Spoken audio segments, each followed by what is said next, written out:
Seguimos en Claves Políticas, estamos en Nuevo Siglo TV con el prosecretario de la Presidencia de la República, Diego Canepa, hablando de planes de gobierno, hablábamos de regionalización. Los nombres de los coordinadores no están ni acordados ni están en un papelito esperando que llegue el momento de No, esa es la parte final del proceso. Estamos acordando con los intendentes cómo vamos a hacer las regiones. ¿Van a ser todos frente amplistas? Van a ser personas idóneas para cumplir el rol de coordinar las políticas públicas en el territorio, el gabinete social, los gabinetes productivos en el territorio. Pero los idóneos también tienen su color político, más allá de ser idóneos. Lo que deben tener es la confianza de que están de acuerdo al proyecto político que se está desarrollando en el país, que votó la gente. ¿Con los intendentes cómo vienen esto? ¿Cuáles son los que están cooperando más? ¿Cuáles son los que ven esto con desconfianza? Uno dice regionalización, es decir, no vamos a pensar en eliminar departamentos. No, hay razones históricas. Estaría bueno. Pero que alguien lo plantee políticamente y veamos cuál es la reacción que hay. El gobierno tiene que gobernar y avanzar en lo que tiene que avanzar. Yo creo que sería un error. No, estaría bueno en el hecho de decir, hay departamentos donde se justifica, es difícil volver atrás, ¿no? Pero hay departamentos que fueron creados para que uno saliera presidente de la República. Es verdad, pero tiene razones históricas. Después de 100 años, la gente tiene. No solo se modifican las cosas por razones en un escritorio de cómo mejor se administra un país. Esto no es una empresa. Por algo, un país se gobierna de diferente manera. Hay historias, hay tradiciones y hay temas que tener en cuenta, que es también las razones que la gente tiene. Yo creo que podía entender también que podía haber una disminución del costo burocrático de tener todos esos gabinetes en cada departamento, cantidad de ediles. Es que es un error ver que es el costo, es una inversión, Nelson. Es un error brutal pensar que hoy, cuanto mejor implementemos las políticas, no es tener más, hoy ya existen, es cómo los coordinamos mejor, cómo los articulamos mejor en el territorio. Es mucho más caro tener políticas públicas que no tengan el impacto que deseamos, tener políticas públicas que no tengan los resultados que deseamos, a que tener los equipos y la institucionalidad que nos permita llegar a esos resultados. ¿Quién coordina? O sea, ¿dónde se está coordinando toda esta región? No, la Presidencia de la República. La Presidencia, un equipo en Presidencia. Bueno, la Oficina de Planeamiento y Presupuesto, que tiene las funciones constitucionales de tener el relacionamiento con el territorio y la coordinación de políticas públicas, la Prosecretaría, el secretario, nosotros un equipo de gobierno de la Presidencia son muchas cosas que hay adentro. Yo le decía, ¿cuáles son los intendentes que están más entusiasmados con todo esto? Son varios. Yo creo que la mayoría de los intendentes del Partido Nacional, incluso los intendentes del Partido Popular, todos los intendentes están muy convencidos de la necesidad de la regionalización. Hablamos de reforma al Estado, ¿no? Y eso es uno de los temas que vuelve, y uno dice, bueno, es un sello que hay atrás de la reforma al Estado, ¿no? La gente después dice, esto es bastante tímido. Cuando termine este gobierno, lo que pueden decir ustedes como balance en materia de hicimos esto en reforma al Estado, ¿por dónde va a pasar? Mira, yo tengo un problema, que es que el concepto de reforma al Estado es como el concepto de revolución. Se ha utilizado tanto y para tantas cosas diferentes que se terminó bastardeando el concepto. Por eso nos importa precisarlo. Cualquiera mete lo que quiere dentro de esos conceptos. Hoy cualquiera habla de revolución, hoy cualquiera habla de reforma al Estado y cada uno tiene una visión distinta. Es muy difícil cuando para alguna gente la reforma del Estado es que lo atiendan bien en la ventanilla cuando va a hacer un trámite. Para otros, la reforma del Estado es el rediseño institucional para lograr mayor eficacia y eficiencia. Para otros, que haya menos trámites y mayor rapidez en los trámites internos del Estado para lograr determinados resultados. ¿Y para este gobierno? Para otros, déjame terminar esto, para otros son otro tipo de planteos. Ahora, yo tengo la sensación personal, porque ha habido muchos avances. Esto como el saneamiento, hay muchos cambios que no se ven en el momento, pero cuando uno conecta el saneamiento, la calidad de vida de la gente cambia inmediatamente. Nosotros hemos decidido al comienzo del gobierno, lo hemos transmitido por todos lados. Teníamos 4 dimensiones: recursos humanos, rediseños institucionales, la interfaz político-técnica de la relación política técnica del Estado y los aspectos transversales tecnológicos de mejora del Estado en ese tema. Estamos avanzando en una ley de interoperabilidad y una red física que nos va a permitir en un año, te lo anuncio hoy, en un año que ningún dato que el Estado ya tenga va a ser pedido en otro nuevo trámite. ¿Qué significa esto? Que no vas a estar que tener que presentar en distintos trámites la misma documentación 20 veces. Eso en un año lo vamos a tener resuelto y va a ser un cambio importante. Pero al mismo tiempo estamos llevando adelante la reestructura de gestión y de administrativa de los ministerios por primera vez en más de 40 años. Hay una reestructura absoluta de 3 ministerios: Vivienda, el Ministerio de Salud y el Ministerio de Industria. ¿Eso como experiencia piloto? Que termina a fin de año. Ya entró el MIDES, el Ministerio de Desarrollo Social. Está entrando el Ministerio de Economía. ¿Qué es lo que hacen ahí? ¿Cómo lo que hacen? Están haciendo reestructura de gestión, como se hacen, hay gestión para los cambios, hay gestión estratégica, se ponen lógicas de gestión distintas. ¿Son manuales de procedimiento? No solo eso, o sea, cambian manuales de gestión, los procesos, los procedimientos, hay un cambio en la lógica de la estructura interna, hay un cambio en la lógica de cómo se trabaja en los ministerios, dándole una visión mucho más moderna, mucho más ayornada, mucho más cercana a una visión mucho más profesional de la tarea de los ministerios, que implica un cambio muy importante en esos procesos. Al mismo tiempo, estamos llevando adelante en negociación con COFE, porque es lo que establece la ley de negociación colectiva, un proyecto de ley que está terminado, que es para enviar al Parlamento, lo vamos a enviar antes de fin de año, de una nueva carrera administrativa en el Estado, en la Administración Central.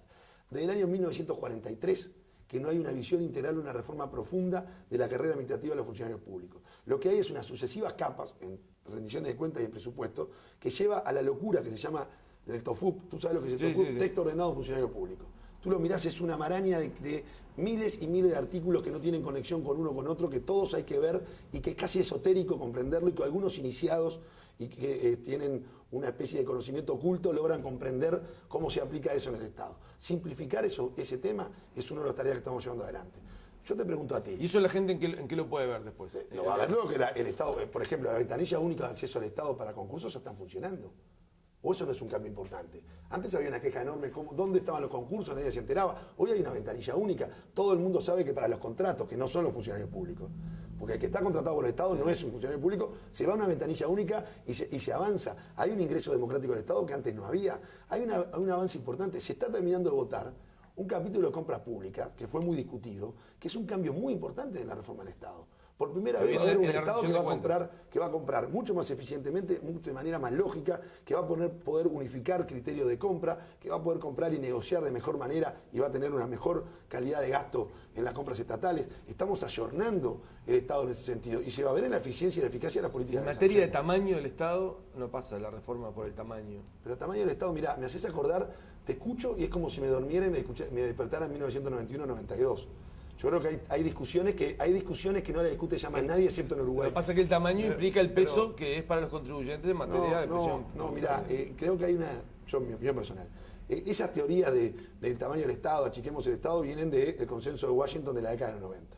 Yo ahora hace poco estuve en Washington invitado por Inter-American Dialogue, el think tank más importante de Washington, con el ministro de Economía, fuimos juntos, y el mayor consenso que había entre los principales actores de Washington es que el consenso en América Latina hoy es que el consenso de Washington había sido un desastre.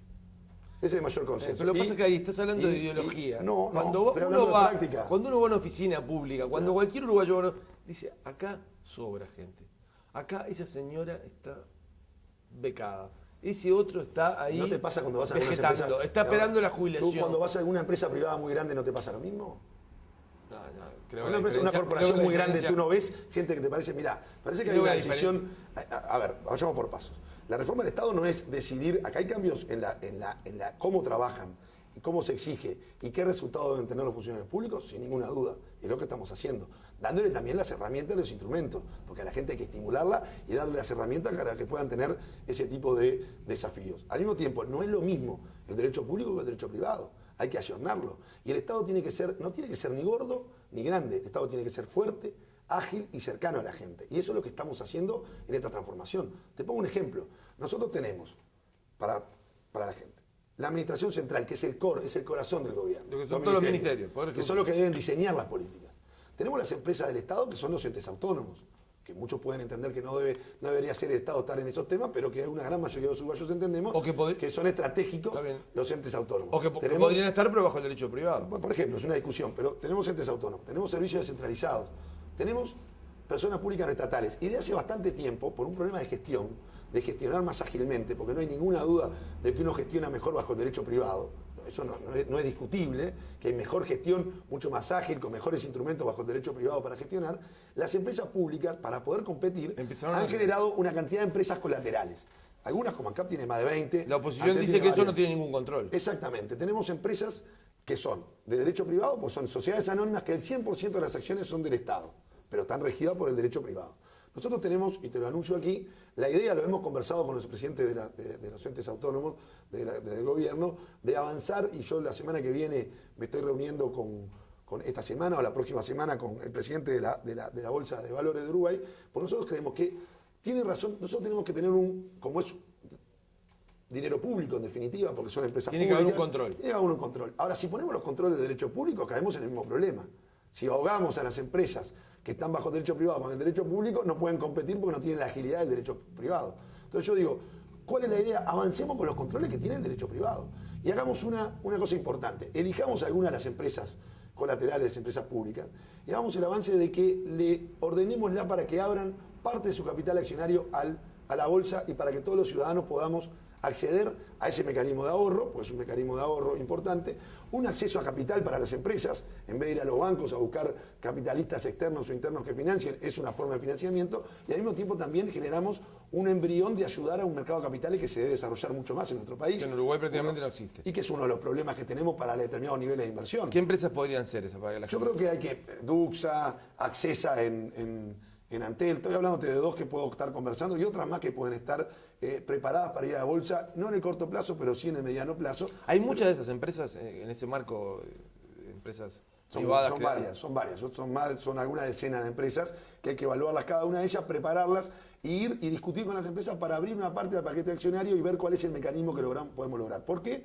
Porque la mejor forma de lograr transparencia es abrir el paquete accionario a la bolsa, que genera transparencia en los controles, genera transparencia porque el Banco Central está en la superintendencia de esos controles, la propia bolsa tiene mecanismos de control, y usemos los mecanismos que el propio derecho privado tiene para el control de las empresas, para dar transparencia, que es lo que queremos todos. Para eso no se precisa ningún marco, ninguna reforma legal. Bueno, es lo que estamos evaluando ahora y discutiendo. Parte de lo que vamos a discutir con el presidente de la bolsa es ver cómo podemos trabajar en conjunto, porque hay muy buenos profesionales vinculados a este tipo de instrumentos financieros que hay que evaluarlo muy bien y hay que trabajar yo diría, en este fin de año y primer semestre del año 2012 para poder encontrar en el primer semestre del año 2012 alguna propuesta que tenga, ahí sí, una propuesta concreta que yo creo que es muy removedora y que va a permitir iniciar un camino diferente en Uruguay. Los presidentes de los entes que están involucrados están, cuando digo entes, empresas públicas. Estamos conversando con ellos. Están afín a una idea. Están conversando con ellos y están de acuerdo que es un tema que debe venirse así. El gobierno tiene la intención de, parte de la transformación, es generar una cultura de mayor transparencia y menor opacidad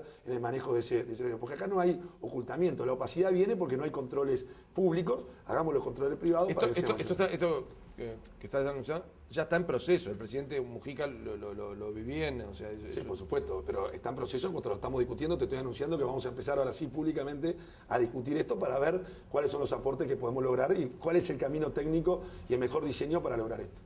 Bueno, para la bolsa va a ser una gran noticia porque además faltan instrumentos para la bolsa y para los ahorristas uruguayos que quieren colocar el dinero y que no tienen muchas opciones en el ámbito local, más allá de bonos públicos, ¿no? Exactamente. Bueno, vamos a hablar de seguridad, vamos a hablar de educación, vamos a hablar de salud, vamos a seguir hablando sobre planes de gobierno, sobre el horizonte 2012, con el prosecretario de la Presidencia de la República, Diego Canepa, aquí en Claves Políticas por Nuevo Siglo TV. Ya volvemos luego de una breve pausa.